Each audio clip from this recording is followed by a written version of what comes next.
Welcome, everybody, to our quarterly AMA. It's back. It's time. It's been another quarter. Our last AMA was Genesis Week, everybody. Can you believe that? It feels like so long ago. It really does. I think about it, and it was such a crazy thing, and it feels like it was a year ago somehow already, and it was only a few months. Yeah, absolutely. Shout out to Adon. Thank you very much for joining us today. Dirk will actually not be with us today. There was something in the schedule. He just wasn't able to make it last minute. So Adon is here to take all your questions, as is General Mort. Thank you, everybody, for being here during this AMA. We did release the roadmap, so if you've not checked it out, make sure you head over to our events page, our blog, and you can see all of the things on the roadmap there. We're going to be reviewing it. We're going to be recapping quarter 3 first, everything we worked on last quarter, and then we're going to be discussing everything upcoming in quarter 4 that's being worked on, and then we're going to also be taking questions. So if you're here on YouTube, make sure you submit your questions on YouTube. Also, we do have questions that were submitted over on Reddit that we will go over and review. So again, thank you everybody for being here. Shout out to everybody in chat. Good to see you. And with that, General Moore, why don't we jump in on recapping quarter 3? Yeah, let's do it. So first off, I like Snommel Networks energy. This is going to be fire. You're damn straight. It's going to be fire. Let's get into it. Do you want to pull up the post for us to kind of walk through it together? Yeah, absolutely. Here it is. So obviously, we always start the roadmap update with kind of a recap into Q3. A lot of stuff happened in Q3. If you guys aren't aware, we had a lot of updates to a lot of different systems, a lot of infrastructure building, just absolutely a ton of stuff happening. So we had cars, we had new models, we had racing updates come in Q3, allowing players to actually start racing, doing qualifying laps and stuff. MetaVentures, we went into open beta, which is a huge change for us. That really allows more and more people to get involved and start applying. And, we're going to continue to add MetaVentures on an ongoing basis, which is really exciting. We also introduced both the factory and the showroom models. Factories are already having outdoor decor being produced right now, which is really exciting. Showrooms to come very soon, but those models are ready to be built. So really kind of setting the stage for, the coming MetaVenture program. Legits, of course, we deployed both FC Portal Essentials and the NFLPA Legit collections, which were a long time coming. So that was really great to see that for the start of the 2021 season. We're going to continue to build on that momentum over the course of the next quarter. Also, community governance update. This one was pretty huge. We added the option to designate your home address, so people actually started picking their actual homes and their node communities in Upland, which is just a really nice evolution of what we've done with the community here, what you guys have done with the community, rather. And then, of course, we launched Community Dev Tools, which perhaps is the most exciting. Hasn't really, I don't think you guys have felt it yet, but you will very soon. And I'm really excited to see what our community can do with the tools that have been released to them. So that's kind of it in short, but obviously a lot more has happened. Tons of events, activities, live streams, all kinds of stuff has been going on over the course of the last several months. So couldn't be more excited to talk to you guys about what's coming in Q4, which is going to be that much better.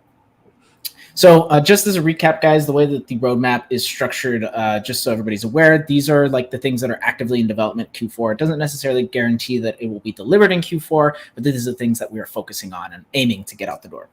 So on the very first section is cars, and we are planning a lot of actually really, really substantial updates to cars over the next quarter, and that is mainly with regards to multiplayer racing and cars as transportation. So multiplayer racing being the ability to actually race against your fellow Uplanders with your cars and actually compete potentially for stakes in the future. So players will actually be able to use their UPX to participate in those kinds of racing activities and play against everybody else who are car owners as well. And then, of course, there's cars as transportation, which is actually a really robust change to the overall kind of economic structure of Upland and creates kind of a dependency, right? If you are trying to move cargo from one city to the next, you're going to need a car to transport that. There are also going to be cities that are only accessible via cars. So there's going to be a lot of new things coming on the cusp of that. So Don, I do have a question here, though. How do you plan, or how do you see cars as for transportation? How's that going to transform the experience? Well, again, it circles back, I think, to the way we approach basically most of the NFT that we deal with, and it's about the utility at the end of the day. Yes, right. Cars are very, very cool collectibles, and especially I think in Upland we've taken it to a new level. And cars are very, very cool to race. It's fun. It's going to be probably one of the most engaging and innovative ways to race, just because you can take any neighborhood, any street, any highway, and turn them into a racetrack, which is pretty cool. And I don't know anything like it in the world. But beyond that, there's a reason why you want to own cars, because it basically serves as an alternative for you to use public transportation. So if you have cities that are connected via land, and you can take a car instead of a train, or maybe if it's not too much, you can take a car instead of a flight. Yes, it will have consequences. Yes, you will get some miles on your odometer. But again, I think it's the next evolution of really giving utility to NFTs, and it's going to happen first on Upland. Yeah, 100%. You mentioned racetracks and like the user-generated aspect of that. So, what can you tell us about UGC cars? How are players going to be able to get involved and actually make their own cars? Yeah, so taking a step back, we've in the past couple of months, we've launched the outdoor decor manufacturing beta. So this is the first time we can actually see players actually submitting their own designs and manufacturing items to be sold to other Uplanders. And similarly, we'll have that pathway available also for car manufacturing. It's going to be slightly a bigger or a higher barrier of entry, just because it would require a significantly larger factory to manufacture. You will need to have significantly more spark in your inventory to be able to manufacture. But maybe more importantly, you will have to have the skills or access to somebody with the skills that can design high fidelity, high resolution, realistic looking cars, right? And these can't be like just pure fantasy ones. They need to somehow make cognitive sense. So these are going to come, and I think like over the next couple of months, we're going to probably start communicating and start accepting basically applications for teams that are able to carry such a task, and hopefully we'll, in the next quarters, we'll see the first user-generated cars also making it to the metaverse.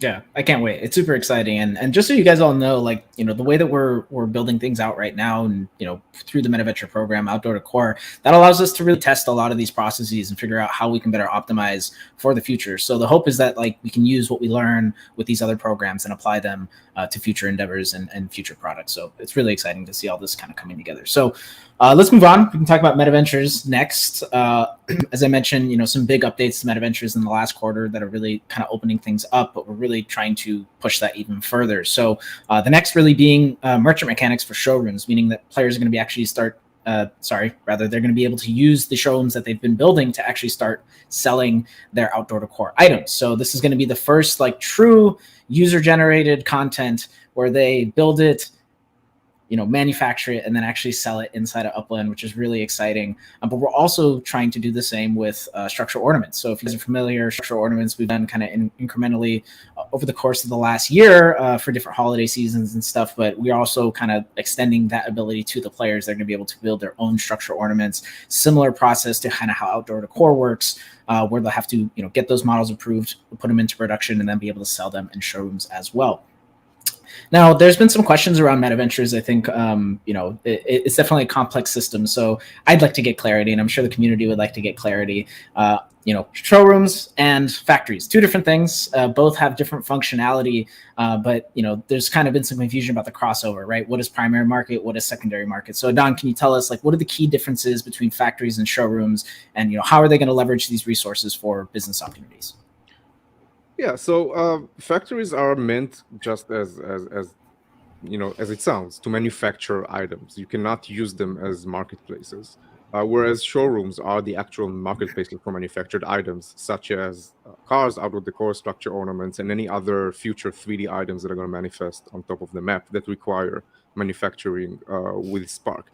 One important thing to note about showrooms is, while as somebody who runs a factory, it makes a lot of sense for you to also run a showroom so you can push your manufacturer inventory through the open market, the latter is not the same. So you can own a showroom, but you don't have to have a factory, right? So if I want to just maybe run a second-hand car dealership, I don't have to manufacture cars for it. I can just obtain cars and then put them in a dealership, which requires a showroom, and then use that as a secondary market.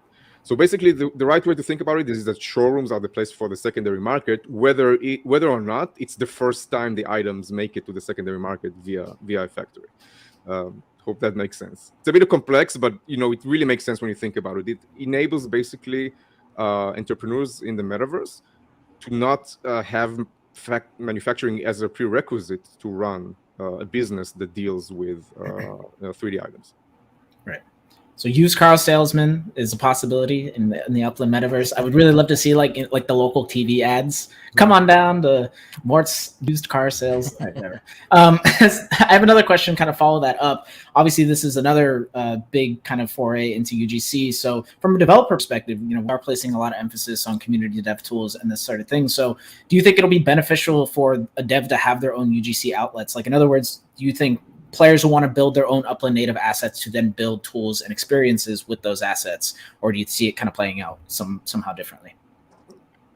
Absolutely. And I think the right way to think about it, again, we've started mentioning it in talks and in kind of like the way we approach things. I mean, we've mentioned things like the layer 1 metaverse, which is something that's intended for more kind of like tech-oriented ears.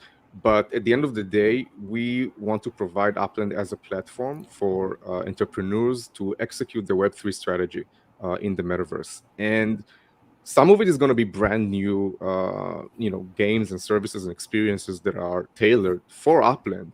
But it can also be, a team that has an existing Web 2, Web 1 offering. It can be, again, a game, a service, or whatever.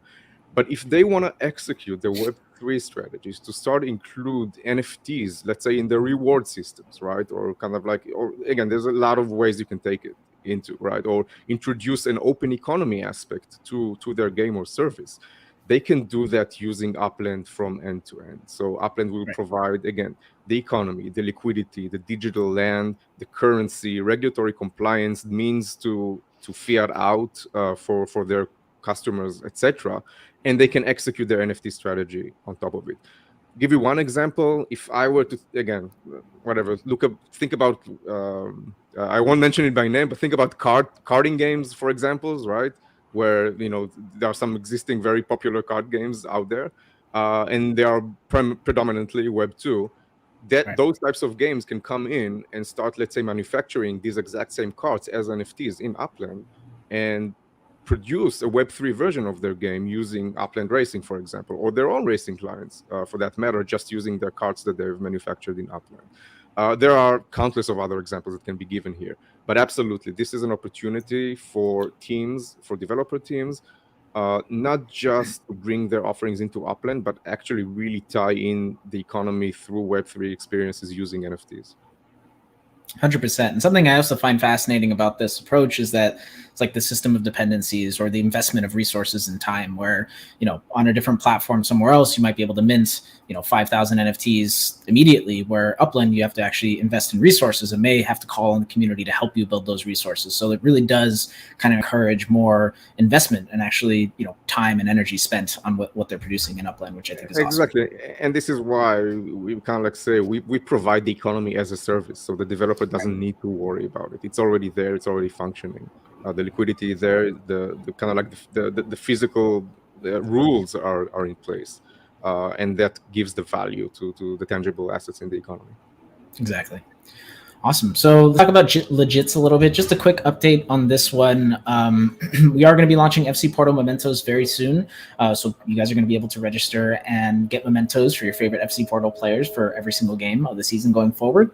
And then, of course, we're going to be launching collections alongside that as well. Or not alongside, but shortly after. That way you guys can actually use your Legits, your Essentials, and your Mementos to complete those collections, boost your fan scores, and kind of keep building your fan portfolio, for lack of a better term. So kind of a short update on that front, but we will provide more details as those things come around.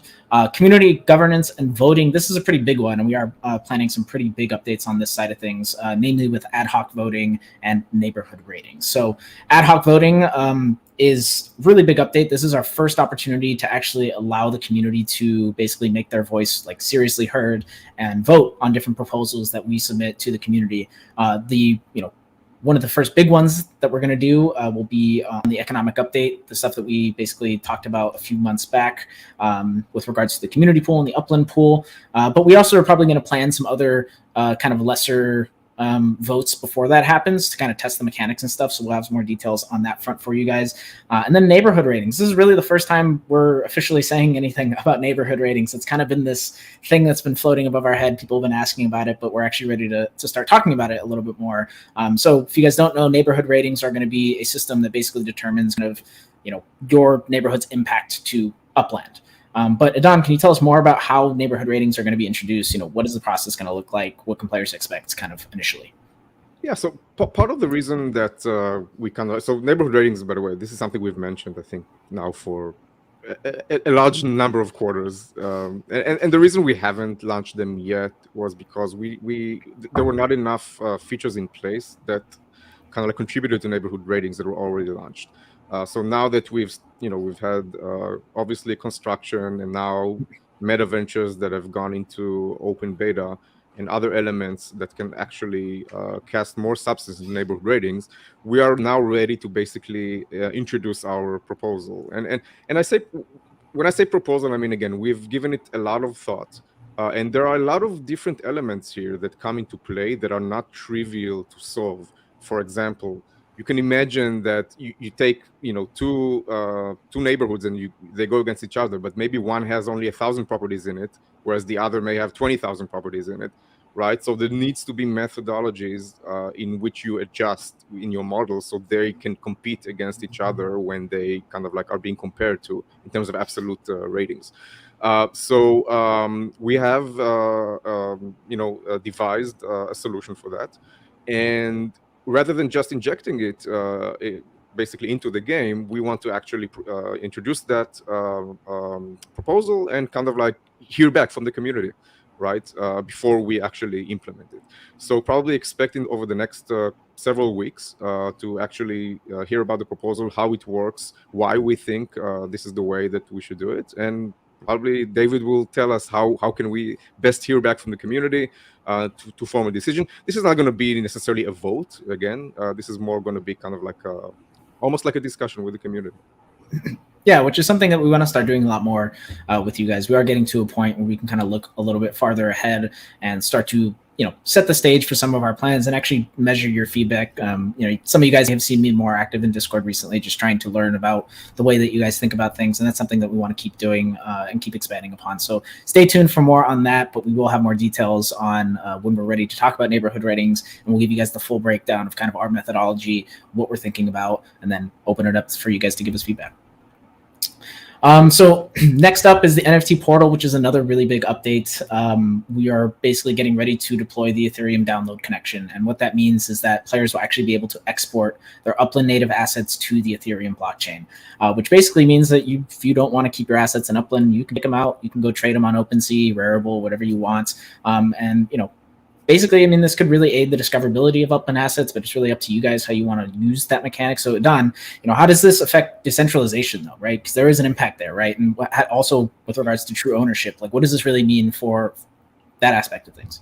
No, I actually think it doesn't. When I look at it, there's like a discussion in the industry, and oftentimes people confuse a tradable token with decentralization. Sure. I would argue that Upland is one of the most decentralized metaverses out there in terms of, just the roadmap, the ability for people to self-govern, the connection and openness of the economy to third-party tools that are not limiting to what exactly you can build in the metaverse. And the simple fact that every asset in Upland, almost every digital asset in Upland, is by default an NFT that people who own it enjoy true ownership. And if you look at a lot of other ecosystems, that is not the case. Like, you play in a centralized environment, and only when you choose to then export like an item to OpenSea, only then it becomes an NFT. I would argue Upland is one of the most decentralized systems, and with a clear roadmap and pathway to even get more and more decentralized. Now, the ability to export to OpenSea, I think it's all about basically liquidity. And again, to me, the only reason why anybody would export an item is specifically if they wanted to sell it outside of Upland in places such as OpenSea. That is the only use case I can think of why to export, which is perfectly valid use case.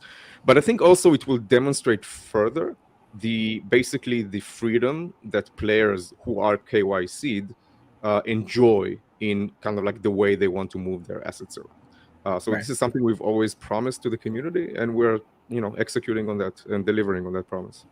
100%. And just to clarify, this is going to start with block explorers, I believe, but it will expand to basically every other NFT asset, including properties, right? Yeah, and again, we are like, the things we do in Upland rely predominantly on proprietary technology, and that means when we release new features, we take baby steps and kind of like test them out a bit before we open them up. People who've been with us know that the theme. It's not because we're stingy, it's because we literally want to test out, make sure everything's okay, especially when you talk about bridges, right? And kind of like the in-between blockchains. This starts getting into complicated things. You want to measure the performance, the security, make sure that it's handled tightly, and then it can be expanded on to other assets and open up. Right, and it's not like we can call a SaaS company and say, "Hey, build us an Ethereum bridge," right? So everything is proprietary, and you guys do hear us talk about infrastructure a lot, and that is all a part of the same conversation. We have to build the infrastructure ourselves, make sure that we're set up for success for the future. So really excited about what's to come on the NFT portal side of things. I think it's going to be a really exciting update.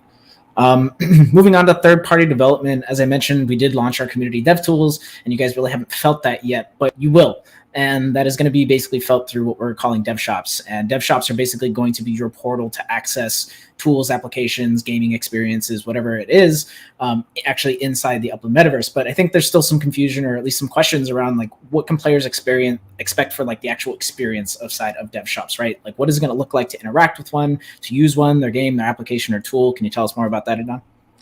Yeah, so dev shops, basically they are the presence of the teams that are integrating with Upland in Upland. So first of all, predominantly they serve as a discoverability method for the developers, for Uplanders to find them. So you're gonna actually see them. They're gonna have a dedicated hairpin to them, and they are going to be the gateway for Uplanders to basically kick off the external experience that is tied to that developer. So one of the important things here is that this serves as basically an initiator for players to carry over their identity for developers who are wanting to adopt that. So for example, you can imagine that I, as an Uplander, or somebody else, because I don't play Upland, they navigate their block explorer to a dev shop and they initiate the experience. That serves as a queue for the backends to connect, and then when the experience is being instantiated, you can already carry over your identity and continue your experience outside of Upland, but as your Uplander identity. So that's one type of use case. Another type is something that we're going to kind of like enforce whenever you want to have interactions between the Uplander's asset and the third-party developer. Whenever those assets need to be either surrendered into escrow, your block explorer in Upland will need to be within discovery range of that dev shop.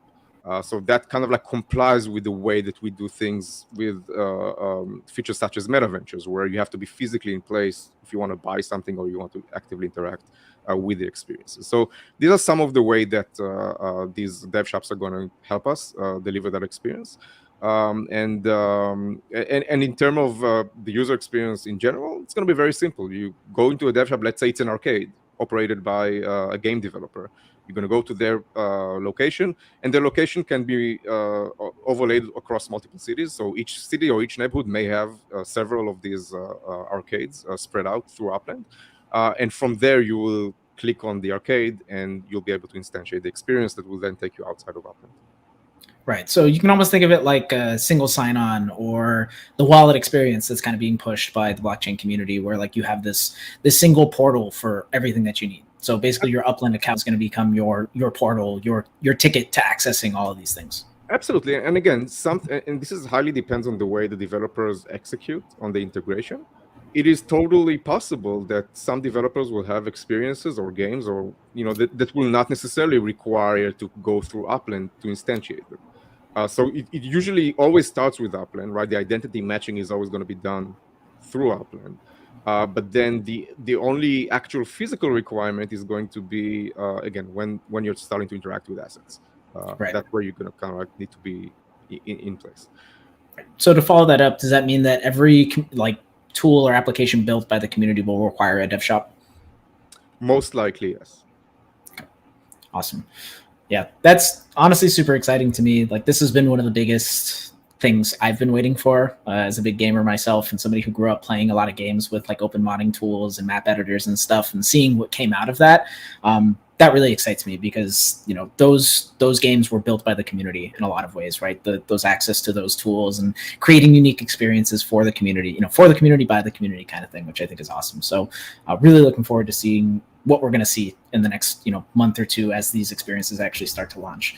So we can talk a little bit more about the rest of what's here, and, you know, it's kind of some miscellaneous items, but really what this stuff has to do with is kind of our Connect pillar, which we haven't really touched on a whole lot over the last couple of years, but we are ready to. We're moving towards it.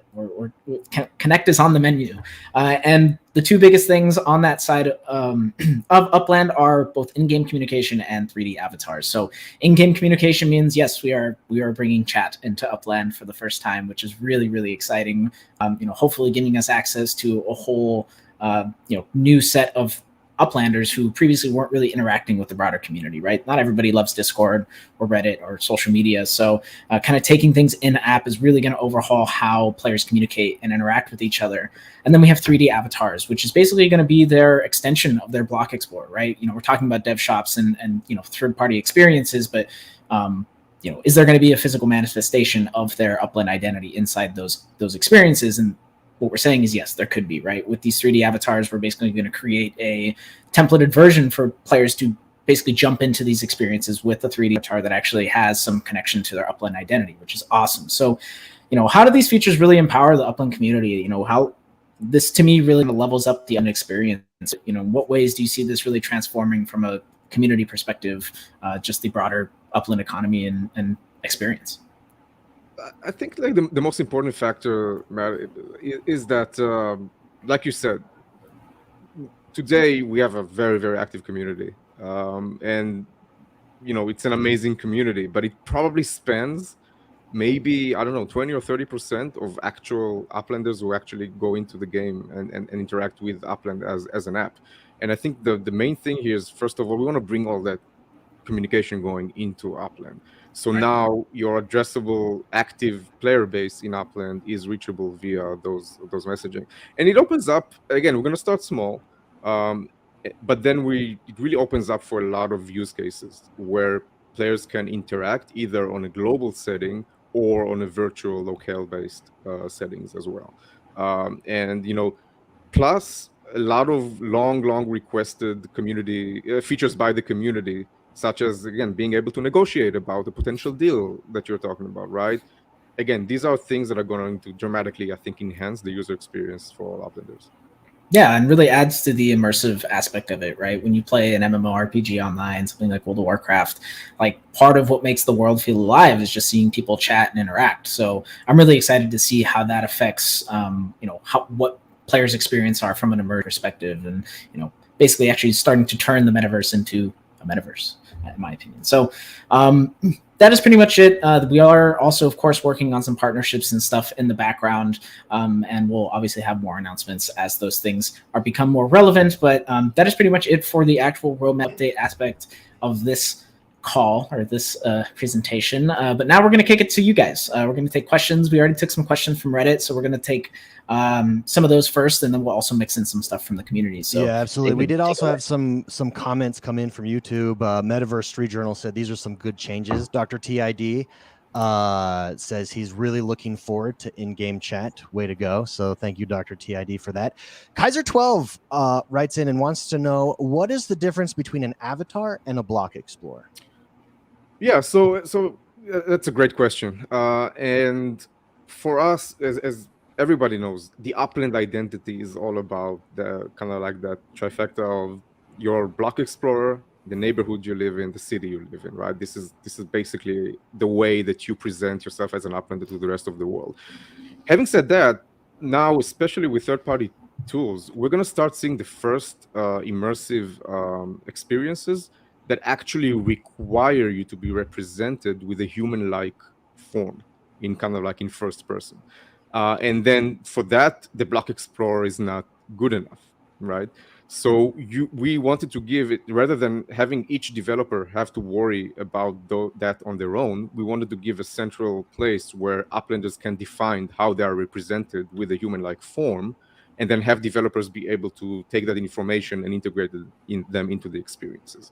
So again, those 3D avatars are not going to be NFTs. That's not the point. There's no point in trying to commercialize it or have it tradable. This is just the way that you, as an Uplander, want to display yourself when you are immersed in these 3D experiences. And moreover, the way we're looking at it strategically is we want you to be able to import down the road whatever that type of human form you want to represent. So if you play let's say Minecraft, and you have a voxel-like 3D avatar, and Minecraft may be able to have it exportable at one point because of maybe they want to go into the open metaverse, then we want you to allow to basically take that into Upland as well and have that being used as your 3D avatar. So again, this is all about the openness of identity and the ability for people to, be able to represent themselves the way they want to in a very uniform way, kind of like towards 3D immersive experiences. Yeah, and Nikai actually on that asks, will there be commercial items relating to your avatars, such as clothing and accessories? Yeah, there's absolutely a pathway to that for sure. And there are going to be NFTs in Upland that may be used as wearables in the future as well to dress your avatar. So those can definitely be at some point NFTs, or they can be NFTs that are being used as wearables. And yeah, we have a lot of plans for that for the future. And that could definitely be commercial opportunities there. Very good. Let's take a question from Reddit. We have a question from Umbrella Boy. He writes in and says, since the earnings rate for property is likely to continue to go down over time, how will collections continue to maintain their value? Any additional benefits for owning collections planned in the future? Yeah, so I mean, I would make the case that where earnings, if earnings were to go down, which they are expected to, that actually strengthens the multipliers and the notion that okay, there is still a pathway to get better earnings using collections.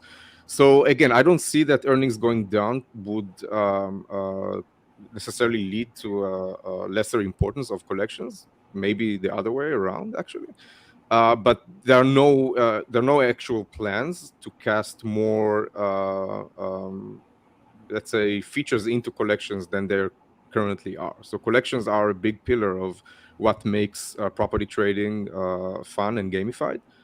They've always been a strong, strong pillar of what we do, and they're not expected to change anytime soon. Very good. Hey, huge thank you, Umbrella Boy, for that question. MV Motors is a big question that comes up all the time. UCC DAC wrote here on YouTube, transportation will be such a big economic driver in Upland. He's absolutely correct there. And Andia over on Reddit writes in and says, some models for MV Motors were listed for as cheap as $85,000. When will these cars be mass produced so they are not only cheaper, but more widely available? Very soon. So again, like everybody knows, we hold ourselves to the same standards as the rest of the community when manufacturing, and that's, we have also constraints about manufacturing. So it's not like we could have taken the entire inventory for 2022 for MV Motors and just dropped it and immediately have it shown. So we have started producing the higher tier cars first, which are the R trims for all of our models. And we're actually now very, very soon going to start going down kind of like deeper into that inventory and start producing the other trims as well, the E trim and the base trim for all the cars. So definitely coming by the end of the year. And you can have some more, you're going to see some more, a wider availability and options for Andy, thank you for submitting that question. My lasting memories on YouTube in a follow-up to that says, is Upland going to release tools so we can develop our own racetracks like in San Francisco? That is absolutely where we want to go, for sure. We don't have still an exact quarter when this will become available. But like you've seen already in some of our kind of like user-generated contests that we've run in the past, yes, absolutely. The intention is that any road, any highway, and in the future also any off-road tracks in Upland can be and will be able to become user-generated car tracks. Yeah, great question. Great question, my last memories. Thank you very much. And just on top of that, one more car question here from Kuro Neko. Will car transportation affect the way we currently send from property to property within a city? Yeah, so that is not planned for the immediate future. So the first implementation is going to be travel in between cities. So, how you move around within the city is not expected to be affected in the very short run by cars. Very good. Thank you again for that question. Let's talk about NFLPA. We have a lot of NFLPA legits questions that have come up. Matt, this one's for you from Prestigious Mud over on Reddit. UpX rewards for collections. Has it been decided what this will look like, or are we still batting around ideas? So we mostly have an approach. We have a pretty broad framework that we're rolling with right now. A lot of the stuff has been mostly decided, but none of it has been, it's not actively in development right now. Hopefully soon. But so in that context, it can always change. So if you guys do have ideas, you're always more than welcome to share them with us. There's no guarantee that we'll take them, but it really does help us frame how we think about things. So I'm always willing to hear, what you guys have to say. So whether it's on Nolt, on Reddit, or on Discord, feel free to tag me and submit your ideas, because we're still open to them, as I mentioned. So so soon, we'll tell you more soon. Yeah, and any of those questions, we do have a very active NFLPA chat channel over in Discord. So come over and talk about all things NFLPA legits there. We do have another question on NFLPA legits. This one's for a Don from Responsible Prior 76. When will we be able to blend essentials to make replica legits? Yeah, that's a great question. It will definitely happen in 2023. Hopefully, kind of like sooner than later. But yeah, we are actively working on it.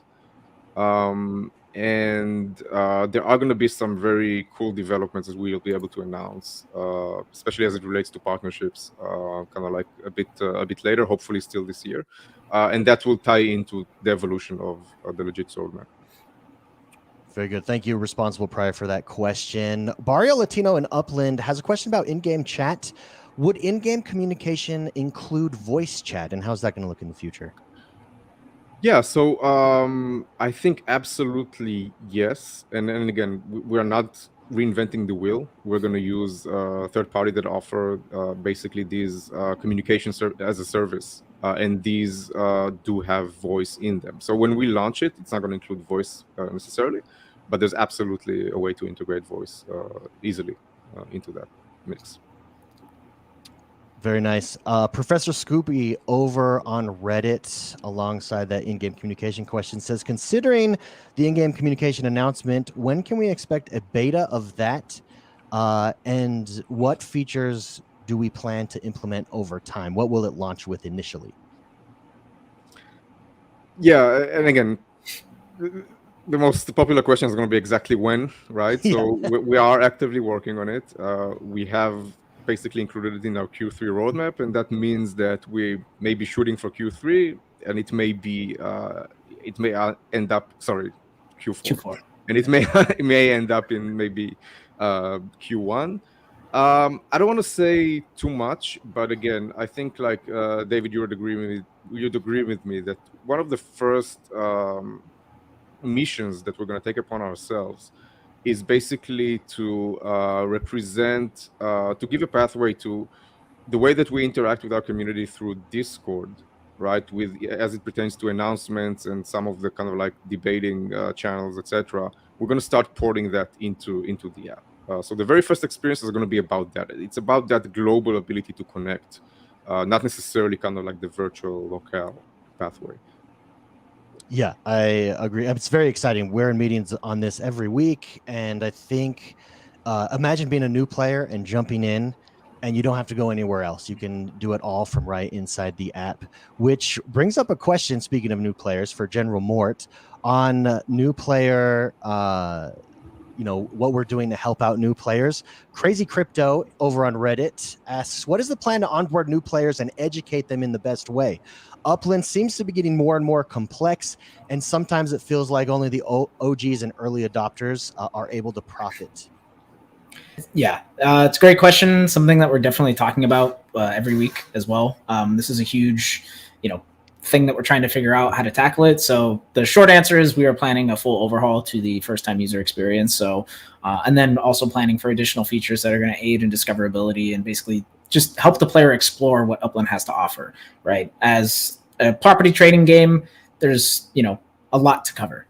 As a metaverse platform, there's a lot more to cover. So we are trying to figure out what the best way to tackle this is right now. But we are actively talking about this and trying to figure out what the best approach is going to be. So, it's definitely something that we're looking at in Q4, and hopefully we'll make some changes in the next few months here.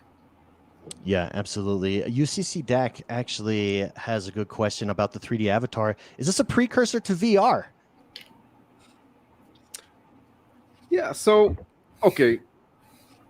I would say this, if I'm an Oculus developer, for example, and I want to create an experience for Upland, right? So at the end of the day, VR is like a way to deliver an experience. You can take car racing, for example, right? What we see today with kind of like the car view and the helicopter view, there could theoretically be a VR view if you position yourself and to display the same thing. So it's basically VR is a means to deliver an experience. So within Upland, we do not have any plans right now to have teams working on VR solutions. But outside, for third-party developers, that could absolutely happen in the short term when people introduce immersive experiences to Upland. Yeah, very exciting. We got a question on structures from Trombone Boy over at Reddit. He asks, will it be possible to import NFTs with sound and videos into our Upland structures? I mean, I'd hate to say like yes for everything in the future, right? Like there's no immediate plan, right? We do have, okay, so when we talk about import NFTs, we may be talking about the NFT Portal when we're going to take NFTs outside of Uplands and import them. At the beginning, again, this will predominantly be for display and trading, so they're not going to necessarily come with their inherent abilities that were given to them outside of Upland. There will be actually types of NFTs such as spotlights, for example, which we've already mentioned, that are going to carry both video and audio, and they're going to be displayable inside of Upland Home. So the big answer is yes, but if you double click on it, the question is what's the context, what's the timeline, etc. So very good. Thank you for that question, Trombone Boy. FL Surf writes in and asks, when will new building models be available? When will we be able to merge and build on top of multiple lots? He says a lot of cities are being rebuilt with the standard blueprints. He thinks a new building released with each city would be a great way to incentivize players to begin building in the new cities right away. Yeah, so a couple of questions there. So first of all, I think it's a fantastic idea, by the way, to have a new model with every city. Again, we don't have immediate plans for that. We have started introducing new types of structures in terms of utilities, right? In terms of factories and showrooms. And I think for us, again, the main pathway we want to take for players to have a rich library of structures is through user-generated content and not necessarily for curated content. And that will be done through blueprint shops and the ability to kind of like match the real world. So again, for us, when we think about how that rich library of structures is going to happen, we want that to be as much dependent on the community rather than on our internal teams. Right now, we're more focused on diversifying the utility of the structures that are being presented, and also delivering some of the landmarks to be deployed, as opposed to creating new types of structures. Because again, if you think about the Upland team, there's always going to be a limit to the amount of and kind of like the diversity of what we deliver. Whereas once it's open for users to contribute, either if they contribute to their own neighborhood or city, or they want to sell them as blueprints, that is when exactly I think the real richness of the portfolio of structures would come into play. Yeah, great question, FL Surf. Thank you very much for writing in. We've got a few more here, and we've got about 15 minutes left, everybody. So if you're over on YouTube, again, thank you for joining us, and make sure you get your question in. The Metaverser on Reddit writes in and asks, is Upland looking to develop a business portal for real-world brands to onboard for meta ventures only, allowing them to bypass Upland itself and just work directly with meta venture shops? So I'm not sure what it means to bypass Upland and work directly with metaventure shops, but actually we do have a different, and we have in the past been able to reach out to brands via a web presence and kind of like be able to recruit them that way. So again, any real world brands, any existing businesses that want to work with Upland, we have a business development team that would happily engage with those teams and see if there's a way to collaborate. Again, some of the ways that you can see how these were fruitful were our deals with NFLPA and FC Portal and some other partnerships that we've done, and some partnerships that we'll be able to announce soon as well. So absolutely, there are ways to get in touch with our teams and talk about potential partnerships. Very cool. Thank you very much, Metaverser, for that. The Metaverse Street Journal writes in and asks about the EOS Hard Fork. He wants to know, will the EOS Hard Fork impact the Upland Metaverse? The short answer is no. So actually, we've already done all the work that is required to support the fork. And again, I don't know how versed people are in the details or how much it is interesting to most people that are tuning into this AMA. But again, to be honest, every time EOS, forget about kind of like, again, there's a bit of like politics involved behind this fork. And this has to do about basically the EOS community taking ownership of the EOS mainnet, which I think is absolutely a good thing. But every code upgrade in EOS is actually considered fork. So for us, the main thing is just make sure that our nodes are kind of like supporting the changes and are on par with the new upgraded software. And Uplanders and Upland as a game and an ecosystem should not even notice that the change has been made. Very good. Thank you very much, Crazy Crypto, for that question. We got a question for Matt on Halloween Spirit Legits, and I actually see YouTube chat talking about it as well. This is from Used Abbreviations. They write in and say, will the Halloween Spirit Legits have some kind of gamification this year? And will we have access to last year's costumes? Maybe even the ability to vote on some of the best ones we could purchase as block explorers? So we don't have any immediate plans to do any kind of gamification around the Halloween Spirit Legits. We have really mostly treated them as collectibles, as sweeteners, that sort of thing. So, they're not really things that we're selling individually, right? You kind of purchase the package and it's part of that pack.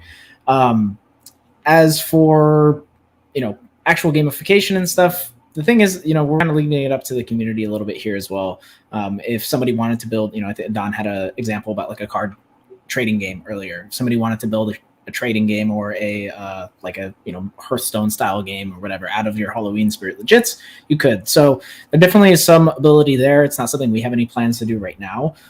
In terms of costumes from last year, I'm not sure if you're asking about the costumes that overlay of your Block Explorer or like something about the costumes from the Halloween Spirit Legits things. But again, we don't really have any plans to support more stuff on the Spirit side. So no, basically no, you won't be able to purchase those as block explorers is the answer. Thank you very much, Use Abbreviation, for that question.